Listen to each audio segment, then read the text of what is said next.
Well, welcome in for another episode of the weekly recap. This for Phase 2, Week 2 of the SPL. Finch and Dave here, obviously. We write the scripts for each other, then read them for the very first time, right here and now, as we give you that recap. So I'll get things started. Phase 2, Week 2 started with an undefeated matchup between Sanguine and Space Station. This set would be an interesting test of the meta, with Sanguine locking in Freya and Nemesis both games, with Space Station running an almost identical comp in both Hebo Jungle, AMC Mid, Ama Solo, Jingwei Hunter, just Raffer's picks would change. In this case, Space Station would win the Battle of the Brains as they sweep their way to a 2-0 set win and remain undefeated in the phase.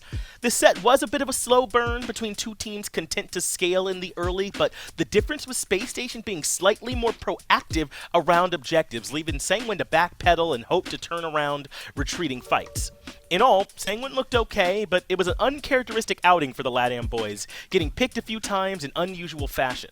On the flip side, Space Station was able to turn around a rough early game in Game 2 after suffering a few picks off the rip. The big meta question remains, but it appears Space Station have something figured out with their ability-based hunters in the mid lane, and while Sanguine still carry the expectations of clinical, late-game team fighting, there appears to be an opening for that position with a few teams looking to apply. And that was the first set on Friday, and that means the second set is up to bat. That's Radiance and PK, and this one was a grind. Now, both teams are generally happy to take the game late, and we absolutely saw that in game number 1. They went to 57 minutes, and Radiance's early game draft went from dominating to struggling.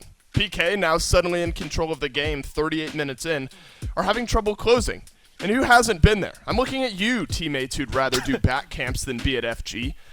Every game, Finch. You know me so well. They make several attempts to end the game individually, diving the Titan with Heimdallr's Bifrost and trying to brute force their way in. But Radiance defends it all. Then Aurora takes it upon himself to march to the Titan, drop a boulder on its head, and move us on to Game 2. Game 2 would end up being way less dramatic. Adapting makes his case for the best player in the world again, blocking Neath ults as Nemesis and striking fear into the hearts of men, even with a unfortunate death from Benji. Radiance clean up the set 2-0 without too much trouble. What can you tell me about Saturday, though, Finch? Yeah, I'm excited to see what you wrote from here, Dave. Set 1 on Saturday was likely the surprise of the weekend. Ghost up against the Renegades looked like a one-sided matchup with the potential for some close games, and that's exactly what we got. The potential league favorites asserted control in game number 1, but it was largely on the back of Panda Cat on Heimdall, finishing the game at 5-0-4. It suffices to say the Renegade boys have their next flight paid for with the Sky Miles earned from continued flights to Niflheim in game 1. Yeah, he was hitting it round trip. Now, Game 2 is when stuff gets interesting. After the first game, Renegades showed they were here to play, so it shouldn't be a huge surprise that when another hunter took the game over, it was Barracuda, this time finishing the game at an incredible 10-2-8. There were plenty of pushback from Ghost in this game, but the Renegades boys rally around Barra and big man Jake to tie up the set.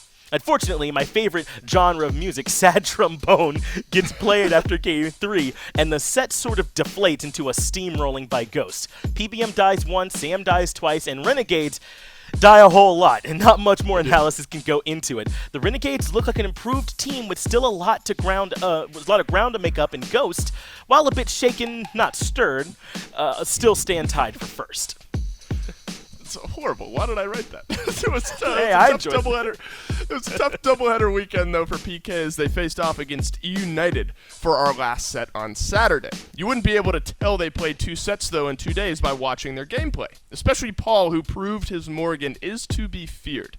This was an important set for United as well, since they're still trying to figure out their identity after some shakeups.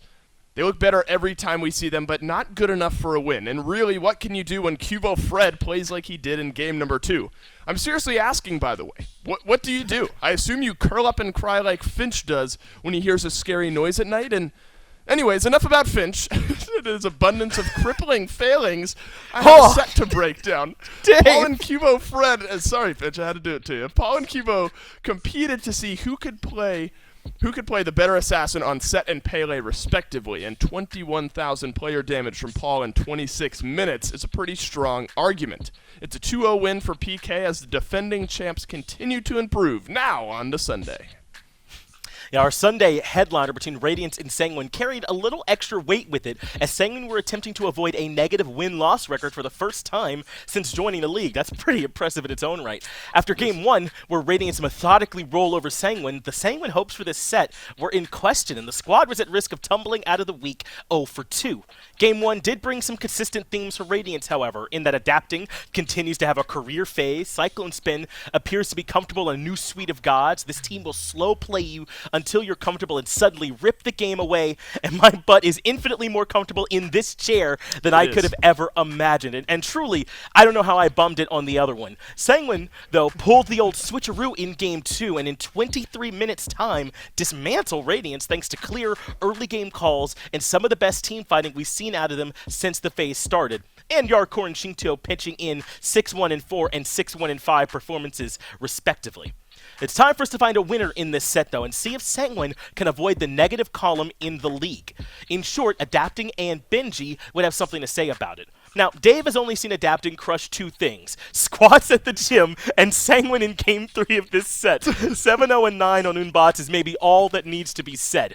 Radiance appears to be firing on all cylinders, which does not bode well for the rest of the league. On the other side, it was a tough draw of teams to start the phase for Sanguine, but there is still a lot of promise ahead for the first phase leaders.